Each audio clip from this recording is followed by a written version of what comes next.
The National Executive Committee took time to have an in-depth discussion on the decision of the South African Communist Party to contest the forthcoming elections independent of the ANC.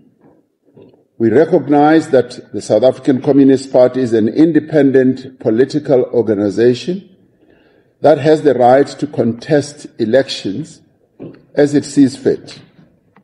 As the ANC, we have no wish, nor do we have any intention to interfere with the decision that the South African Communist Party has taken.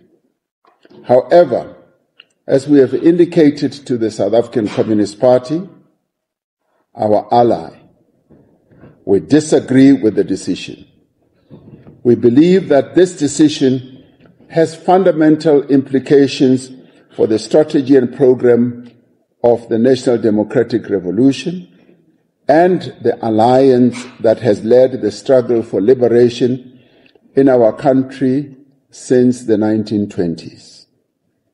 While the alliance between the SACP and the ANC has spanned the better part of a century, this is not about the past. It is not about nostalgia.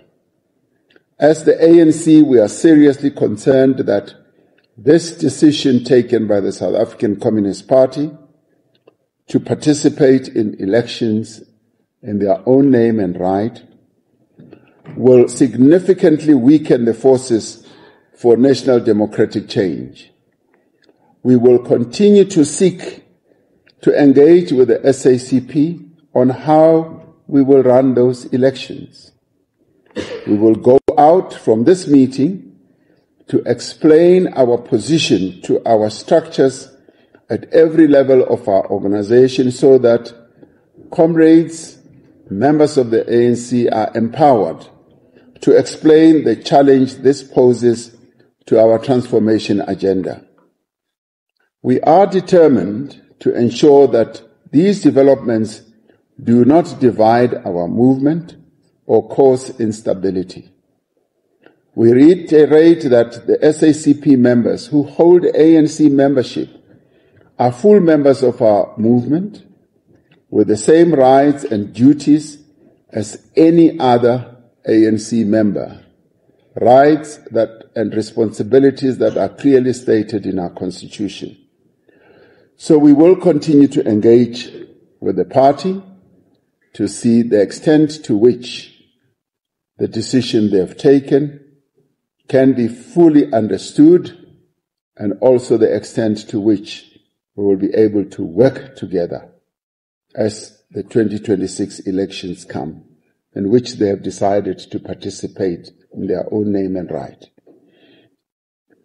We also took time to discuss the national dialogue, and the National Executive Committee reaffirmed its position that it sees the national dialogue as a process to enable inclusive dialogue amongst our people, inclusive discussion and conversation across the country about the vexing issues and challenges that face our nation.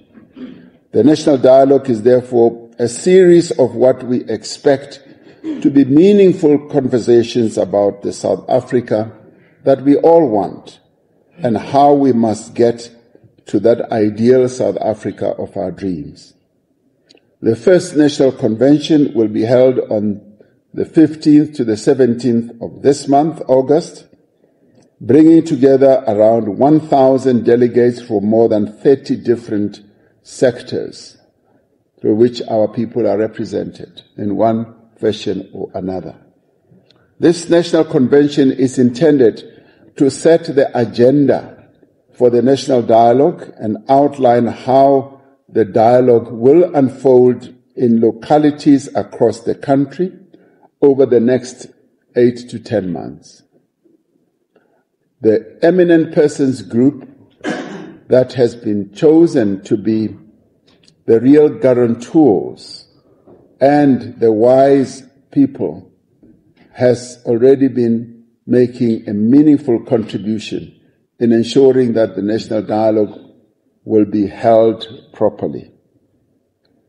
This dialogue is an opportunity to mobilize South Africans to address the challenges our country faces and to restore our country to the platform of transformation, development, and progress.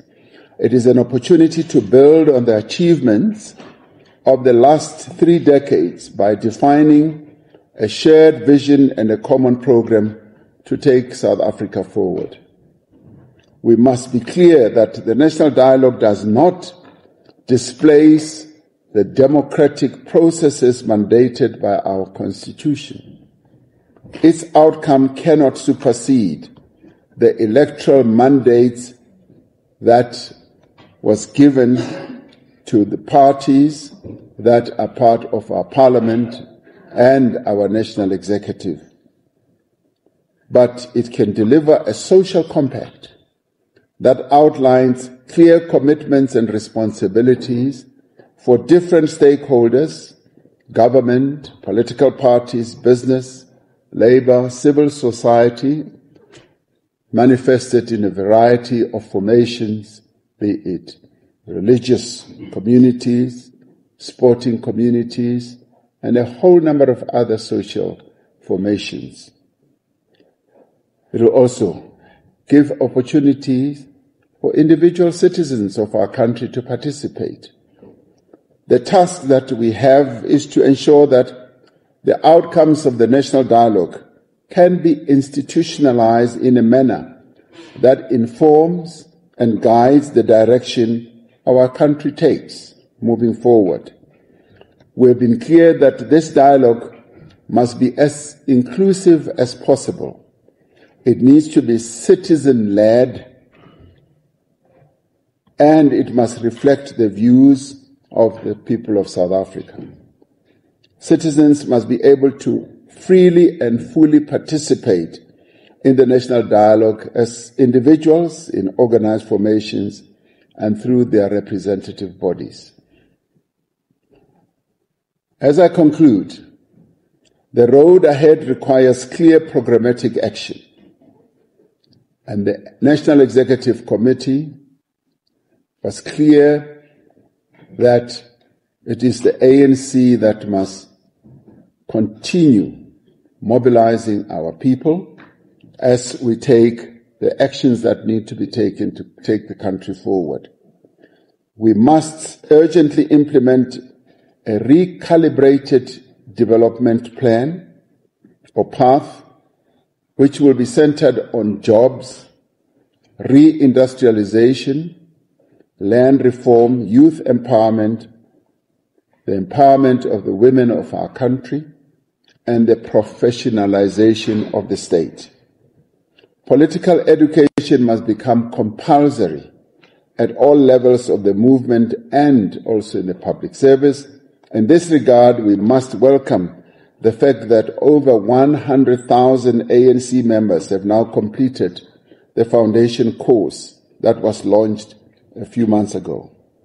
A renewed social compact must be pursued not to protect vested interests, but to secure a national consensus on fundamental economic and social transformation and the battle against poverty, inequality, as well as unemployment. At a time of deep social anxiety, the ANC must again become the organizer of hope. It must be the merchant of hope to our people and the architect of national unity. It must also be the driver of ethical, capable, and activist leadership across society. We must reconnect our theory of revolution with the daily lives and dreams of our people in practice. Above all, we must reassert the ANC as the strategic center of change. The government of national unity is transitional, and it is also a contested formation. Our alliance with the SACP, COSATU, and SANCO is historic. It is principled and non-negotiable. Our renewal must be organizational, ideological, as well as cultural and political. We must build a disciplined activist movement that earns its leadership of society not by decree, but in practice. Our cadres must embody the values of service, of humility and revolutionary commitment. For if the ANC falters, the revolution that is meant to bring about fundamental change in our country will falter. But if we act decisively to restore trust and renew our purpose, then this NEC and this generation of leadership can yet turn the tide to ensure that there's a better life for all South Africans. Our people are watching, and history is calling, and the future is waiting. This National Executive Committee is up to the task and will continue to execute the mandate it was given by our membership at our last conference. Thank you very much.